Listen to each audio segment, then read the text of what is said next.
Si vous avez fait l'acquisition de mon livre et que vous avez regardé la quatrième de couverture, tout en haut, vous avez peut-être vu une phrase qui vous a interloqué. Votre corps sait guérir, il suffit juste de lui donner les moyens d'y parvenir. Mais qu'est-ce que ça veut dire concrètement et pourquoi cette notion est tellement importante? Dans cette vidéo, on va voir que le corps humain possède des capacités d'auto-guérison qui sont incroyables, mais que certains facteurs vont bloquer ces mécanismes naturels. Et on va voir que l'inflammation chronique, en particulier, agit comme un véritable saboteur interne qui met littéralement des bâtons dans les roues aux remarquables capacités d'auto-guérison de notre corps. Mais d'abord, un petit rappel sur la double nature de l'inflammation. L'inflammation est à la base un processus de protection de votre corps. Lorsqu'elle est aiguë, c'est-à-dire localisée et temporaire, elle est très importante car elle va aider le corps à lutter contre l'agression. Imaginez par exemple qu'un instant que vous faites une petite coupure au doigt alors que vous coupez des légumes. En quelques minutes, la zone proche de la coupure devient rouge, chaude, gonflée et douloureuse. Ce sont les signes typiques de l'inflammation et ils sont en réalité les manifestations visibles d'un processus très sophistiqué de défense et de réparation. Donc là, c'est quand tout va bien. C'est la bonne inflammation. Mais qu'arrive-t-il lorsque cette réponse censée être temporaire s'installe dans la durée? Que se passe-t-il lorsque l'inflammation devient chronique? Pour mieux comprendre, on va prendre une analogie. Imaginez votre corps comme une maison bien organisée où chaque pièce représente un organe. Un jour, vous laissez malheureusement un chiffon près de la gazinière et un feu commence à se déclencher dans votre cuisine. Petit à petit, l'incendie progresse et commence à brûler les meubles aux alentours. L'inflammation aiguë serait comparable à l'intervention des pompiers qui arrive très rapidement pour éteindre l'incendie. L'action des pompiers est intense, parfois brutale, mais nécessaire pour maîtriser le feu. Et surtout, ça ne dure pas très longtemps. Une fois l'incendie maîtrisé, les pompiers repartent et vous allez pouvoir appeler les artisans pour venir réparer les dégâts dans votre cuisine. Bref, tout est bien qui finit bien. L'inflammation chronique, par contre, c'est comme si ces pompiers ne quittaient jamais votre maison. Ils continuent à asperger la cuisine sans s'arrêter, jour après jour, semaine après semaine. Bien sûr, l'eau se propage super vite dans les pièces d'à côté, et au final, c'est toute votre maison qui est abîmée. Et la maison, elle n'est pas tant abîmée par l'incendie que par l'eau qui était censée vaincre la cause du problème. Au final, dans ces conditions, comment les artisans pourraient-ils effectuer les réparations nécessaires? En gros, quand il y a le feu chez vous, ou quand il y a un énorme dégât des eaux, c'est la panique et c'est quasiment impossible de penser à refaire les peintures ou à faire de la rénovation. Je pense que vous commencez à sentir un peu l'idée. En cas d'inflammation chronique, la réparation du corps est quasiment impossible. Et on va justement creuser un peu le sujet. Alors justement, quels sont les mécanismes par lesquels l'inflammation chronique entrave la guérison? Premièrement, l'inflammation chronique perturbe l'équilibre cellulaire. Alors au niveau cellulaire, l'inflammation chronique maintient les cellules dans un état d'alerte permanent. On a notamment le cas des macrophages que vous connaissez peut-être, qui sont des cellules du système immunitaire. Eh bien, en présence d'inflammation persistante, on dit que les macrophages se polarisent vers un phénotype pro-inflammatoire de type M1 plutôt que réparateur de type M2. Alors, qu'est-ce que ça veut dire que ce charabia? Pour simplifier, retenez que les macrophages existent en deux versions, M1 et M2. Les M1 sont comme des soldats en mode attaque. Ils produisent des substances inflammatoires pour tuer les microbes et détruire les cellules anormales. En revanche, les M2 sont plus en mode réparateur. Ils apaisent l'inflammation et aident à la cicatrisation des tissus. Et donc, en gros, l'inflammation chronique favorise les macrophages M1, c'est-à-dire les soldats tueurs. Et cette préférence prolongée interfère avec le système naturel de la guérison qui est normalement inflammation, puis résolution, puis réparation. Là, c'est comme si les cellules immunitaires, elles bloquaient le cycle au niveau de l'inflammation. Un autre problème, c'est que les mitochondries, vous savez, les petites centrales énergétiques au cœur de vos cellules, elles ne marchent pas très bien quand il y a de l'inflammation chronique. En effet, en présence d'inflammation chronique, les cellules subissent un stress oxydatif important. Et nos petites mitochondries, elles fonctionnent alors de manière sous-optimale. Elles produisent moins d'ATP, ou l'énergie cellulaire, et davantage de radicaux libres. Or, la réparation tissulaire est un processus qui demande beaucoup d'énergie. Oui, quand on reconstruit des tissus endommagés, c'est pas gratuit. Et donc, des mitochondries qui tournent en sous-régime, c'est clairement pas une bonne chose dans le contexte de la réparation. Rien qu'avec ce qu'on a vu, en fait, c'est déjà clair que l'inflammation chronique est plutôt problématique pour la guérison de votre corps. Mais c'est pas fini. Point suivant, l'inflammation chronique altère la matrice extracellulaire. Alors d'abord, qu'est-ce que c'est que la matrice extracellulaire? La matrice extracellulaire, c'est un peu comme la charpente qui entoure les cellules dans un tissu. Elle est composée de différentes molécules, dont le fameux collagène que vous devez connaître si vous suivez mes vidéos. Et en gros, la matrice extracellulaire, c'est l'environnement dans lequel baignent les cellules et qui leur permettent de fonctionner ensemble. Et pour que cette charpente fonctionne bien, elle doit être stable et bien agencée. Et pour ce faire, d'un côté, on a des enzymes qui dégradent la matrice extracellulaire quand les tissus sont abîmés, par exemple. Et d'un autre côté, le corps doit refaire ce qui a été dégradé pour le remplacer par des molécules toutes neuves, comme des molécules de collagène, par exemple. Donc quand tout va bien, on a un bon équilibre entre dégradation et construction. Mais le problème, c'est que dans un contexte d'inflammation chronique, l'équilibre entre la dégradation et la synthèse de cette matrice est cassé. Notamment car l'inflammation chronique a tendance à favoriser les enzymes qui dégradent la matrice extracellulaire. Parallèlement, la production de collagène et d'autres protéines matricielles est altérée, tant en quantité qu'en qualité. Donc le résultat, c'est une matrice désorganisée, fibreuse, et qui fait mal son boulot de régénération tissulaire. Point suivant, l'inflammation chronique épuise les cellules souches. Alors, les cellules souches, c'est quoi? Ce sont des cellules un peu spéciales, un peu comme des cellules mères. Elles ont la capacité soit de rester telles qu'elles sont, donc en réserve, soit de se transformer en différents types de cellules selon le besoin, par exemple en cellules de la peau, du muscle ou du sang. Elles sont essentielles pour le renouvellement et la réparation des tissus tout au long de la vie. En fait, il faut les imaginer un peu comme des cellules joker, qui peuvent devenir ce dont le corps a besoin à un moment donné pour se régénérer ou guérir. Et je pense que vous voyez le truc venir. L'inflammation chronique a un effet délétère sur ces précieuses cellules par plusieurs mécanismes. En gros, l'inflammation chronique fait vieillir prématurément les cellules souches. Et l'inflammation chronique perturbe leur capacité à se différencier correctement. Pour reprendre l'analogie avec la cuisine qui brûle, c'est un peu comme si les artisans ramenaient des matériaux pour réparer la cuisine, mais avec les pompiers qui continuent à asperger d'eau toutes les pièces, ces matériaux ne sont plus fonctionnels et sont au final moins solides pour réparer ce qui a été abîmé. Point suivant, l'inflammation chronique favorise la perméabilité intestinale. Une victime trop souvent ignorée de l'inflammation chronique,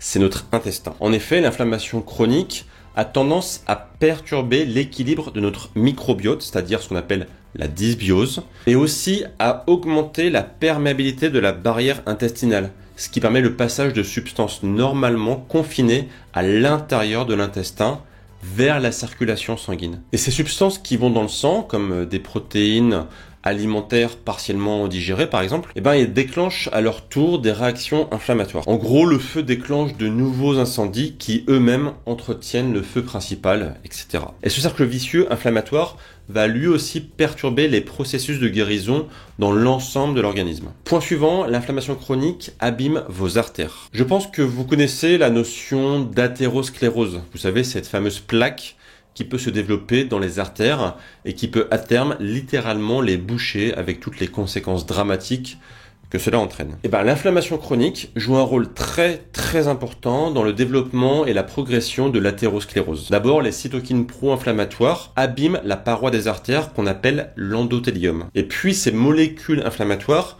favorisent l'oxydation du LDL, le cholestérol LDL. Et ces processus combinés empêchent la réparation naturelle de l'endothélium et conduisent à la formation de plaques d'athérome. J'avais expliqué ce processus en détail dans une autre vidéo où je réhabilitais notamment les graisses saturées. Je vous mets le lien de cette vidéo en haut à droite et dans la description de cette vidéo si vous souhaitez en savoir plus. Bref, pour résumer, au niveau de nos artères, l'inflammation chronique crée de nombreux dégâts et empêche en plus les processus naturels de notre corps de les réparer correctement. Point suivant, l'inflammation chronique empêche votre cerveau de fonctionner normalement. Le cerveau possède des capacités remarquables de neuroplasticité. En gros, la neuroplasticité, c'est la possibilité extraordinaire de votre cerveau à créer de nouvelles connexions neuronales tout au long de sa vie. Mais le gros problème, c'est que l'inflammation chronique, au niveau du système nerveux central, qu'on appelle la neuroinflammation, empêche ce processus de fonctionner normalement. Et cela vient en grande partie des cellules microgliales, qui sont des cellules immunitaires du cerveau et qui restent dans un état de suractivité permanent en produisant en plus des molécules pro-inflammatoires. Et cette suractivité du système immunitaire du cerveau empêche les mécanismes liés à l'apprentissage et la mémoire de fonctionner correctement. Et pour ajouter de l'huile sur le feu, l'inflammation chronique réduit la production de BDNF, une protéine essentielle à la survie et à la croissance des neurones. Et pour revenir à notre analogie de la maison en feu, On pourrait comparer cela à des électriciens qui tenteraient de recabler certaines parties de votre maison, mais qui seraient constamment interrompus par des alarmes et des coupures de courant provoquées par l'intervention persistante des pompiers. Point suivant, l'inflammation chronique est un ennemi pour votre système musculo-squelettique. L'inflammation chronique a un impact particulièrement délétère sur nos muscles et nos articulations. Elle provoque en effet un catabolisme musculaire excessif, c'est-à-dire à une destruction des cellules musculaires. Et ça, c'est pas vraiment une bonne nouvelle quand on sait à quel point la masse musculaire est importante pour rester en bonne santé longtemps et vivre dans les meilleures conditions possibles. Et pour ne pas arranger les choses, au niveau articulaire, l'inflammation chronique perturbe l'équilibre entre la dégradation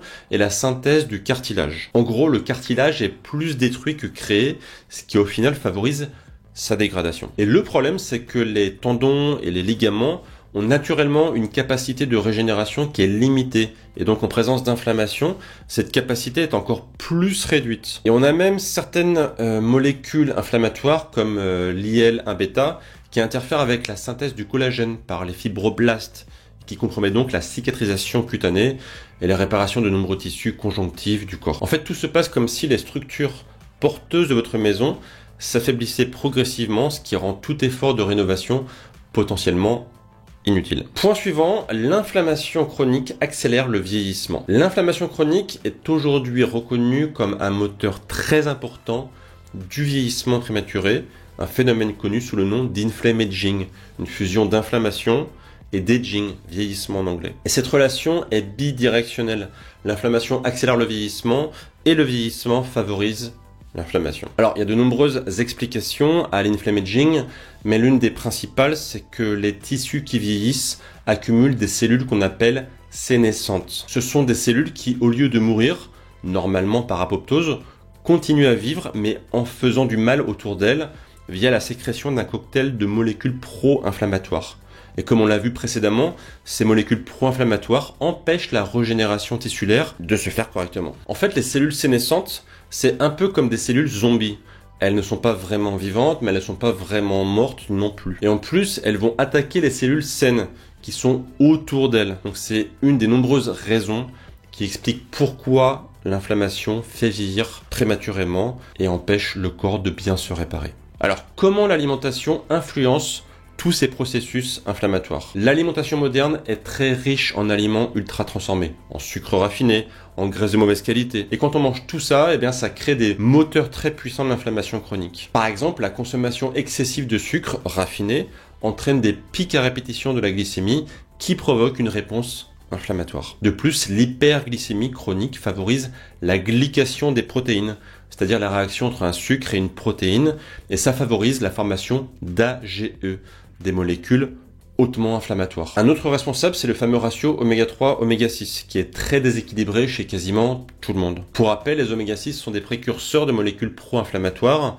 alors que les oméga-3 sont des précurseurs de molécules anti-inflammatoires. Alors que nos ancêtres consommaient des acides gras dans un ratio proche de 1 pour 1, c'est-à-dire un oméga-3 pour un oméga-6, notre alimentation moderne présente souvent un ratio de 15 pour 1, voire de 20 pour 1 en oméga-6. Et forcément, quand on a trop d'oméga-6 par rapport aux oméga-3, eh ben, cela crée un environnement inflammatoire qui va aussi mettre de l'huile sur le feu. On peut parler aussi des nombreux additifs qui sont présents dans les aliments transformés et qui peuvent perturber notre microbiote intestinal en augmentant la perméabilité intestinale et déclencher une inflammation silencieuse. Je donne juste un exemple avec les émulsifiants. Les émulsifiants, ce sont des additifs couramment utilisés dans les aliments transformés pour stabiliser les mélanges entre graisse et eau. Les émulsifiants améliorent ainsi la texture et la durée de conservation des produits. Le problème, c'est que certaines études montrent que ces substances peuvent avoir des effets néfastes sur le mucus intestinal. Le mucus intestinal, c'est une sorte de couche de gras qui tapisse votre intestin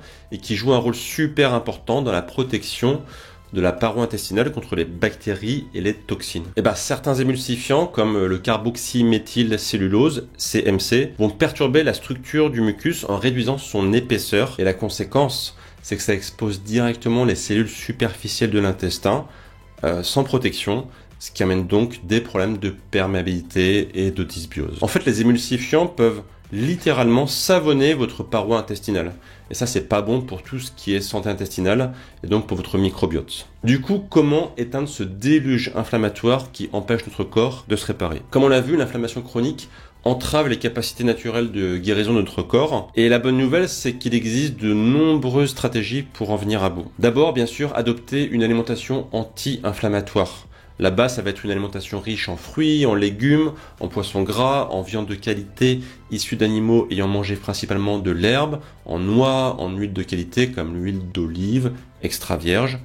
Tout cela fournit des antioxydants et des polyphénols, d'acides gras oméga 3 qui combattent activement l'inflammation. Alors on a aussi des composés spécifiques comme par exemple la curcumine issue du curcuma, les anthocyanes que l'on retrouve dans les baies, le GCG du thé vert ou les oméga 3 EPA DHA qui ont démontré des capacités très anti-inflammatoires dans tout le corps. Et si vous souhaitez en savoir plus, c'est exactement le sujet de mon nouveau livre, le guide complet de l'alimentation anti-inflammatoire, dans lequel j'évoque tout ça en détail. Avec ce livre, j'ai voulu créer la référence scientifique ultime sur l'alimentation anti-inflammatoire. Avec une partie complète pour comprendre l'origine et les conséquences de l'inflammation chronique, mais aussi et surtout un programme anti-inflammatoire super complet avec un protocole simple et efficace sur 21 jours. Ainsi que 60 recettes pour appliquer l'alimentation anti-inflammatoire très rapidement. Car je sais que beaucoup de personnes galèrent dans leur cuisine pour savoir quoi manger concrètement afin de rester en bonne santé. Et surtout, pas de panique, car contrairement à de nombreux livres de santé qui peuvent paraître complexes ou théoriques,